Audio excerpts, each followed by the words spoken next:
Hello and welcome to Dice Jesters. My name is Julie, and today I'll be describing my top 5 games that I have played so far. So, for those who don't know and for those who are new here, be sure to subscribe and like the video if you enjoy it. But otherwise, just to catch you up, I am a new board gamer, so I probably now have maybe around 40 games under my belt, around there, maybe 35 or so. So I just wanted to do a kind of midpoint since I'm coming up to 50 and discuss my top 5 games so far. So we're going to do a countdown from 5 to my number 1, and starting at number 5 is Quacks of Quedlinburg. So my playstyle usually is very competitive. I'm not all the way familiar with the board gaming terms, but I do really enjoy being able to attack each other.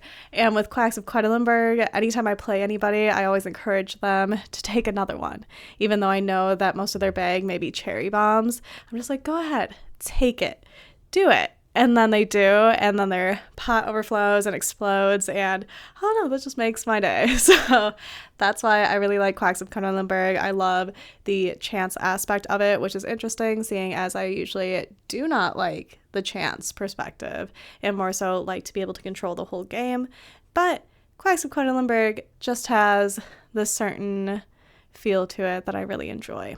After Quacks of Quedlinburg, I would have to say that my number 4 on this list is Castles of Burgundy, and that's for many reasons. So coming into the board game hobby in general, Dave had mentioned that Castles of Burgundy was his favorite game. He was unbeatable, and I knew it was the game that I had to come and take his crown from him. So playing that game, after I figured out a strategy that worked best for me, I just used it, and I had quite the win streak. I think I was 9-1 maybe, and 1 maybe being the first round of his teaching round. So if you want to find out how that goes, you can find it in our season 2.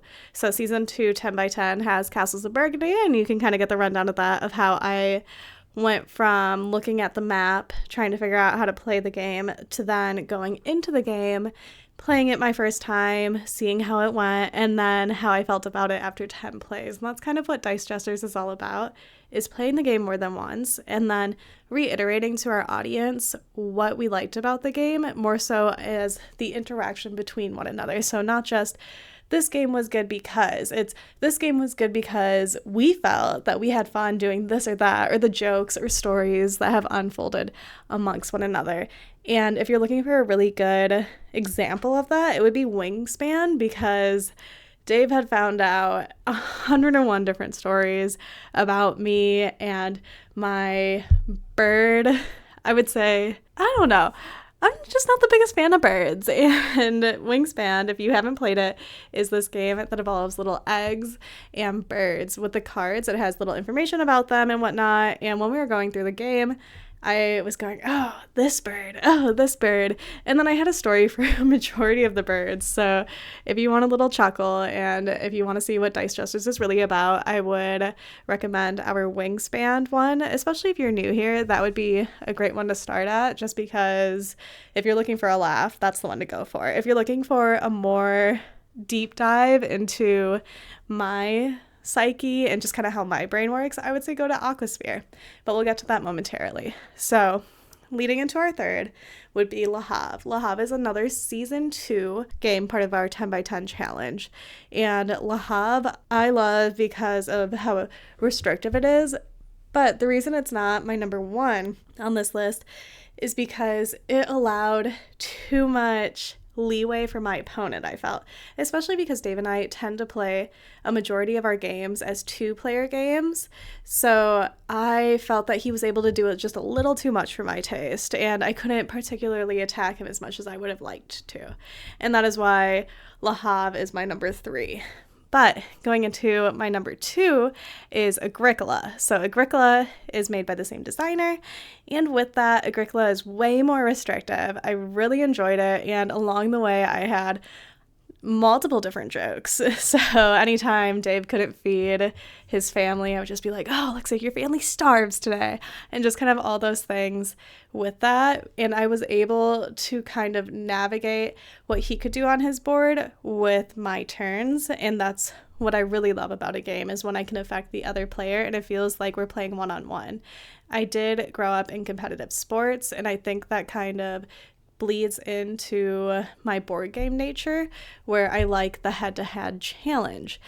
With that being said, my number one game so far of everything that we have played would be Aquasphere, because of that head-to-head challenge. So you and your opponents, depending on how many you play with, are in this circle and you chase each other around. And every time you go into that quadrant or what have you of that circle, that little piece of pie, you knock that person into the middle. And as long as you're in that piece, you get points. So I was just beyond enthused, knocking Dave down all into the middle while I just owned the whole board. And it really felt and awoken my competitive nature, which is why, if you're looking to see how my brain works and ticks, if you're interested to see if we would be interested in the same games, or if your top 5 sounds similar to mine, I would say to go check out our season 3 episode where we dive deep into Aquasphere. In Aquasphere, we played 10 times, which honestly, after playing 10 times, I was able to find that perfect strategic gameplay where every time I did it, I won. So, I mean, you can listen, let me know what you think about that. And if you have a similar top 10 or play style in the comments, I would love to hear it. But I just wanted to also make an honorable mention that when Dave and I went on to my first ever board game retreat, I had played for the first time ever Nucleum, and that is something that I want to try again and perhaps do a 10 by 10 for. So if you play Nucleum, I would love to know your thoughts, your strategies, your favorite items about it, how many people you like to play with, because my first time around, we played with 4 people. So I would love to hear what you would consider the best amount of people, player count, to play with those people. So let me know. Let me know any recommendations you may have. If you want to check us out, we are on Spotify, Apple Podcast, and YouTube under Dice Jesters. And we are a podcast couple that reflects on board games, and we do the 10 by 10 challenges, which is we pick 10 games, play them 10 times, and then we talk about how that goes. We are planning to change a little bit in season 4, just so we could deep dive even further into the games that would need more than 10 games to play. But other than that, I hope you join us, and until next time, play all the games with the ones you love. Bye!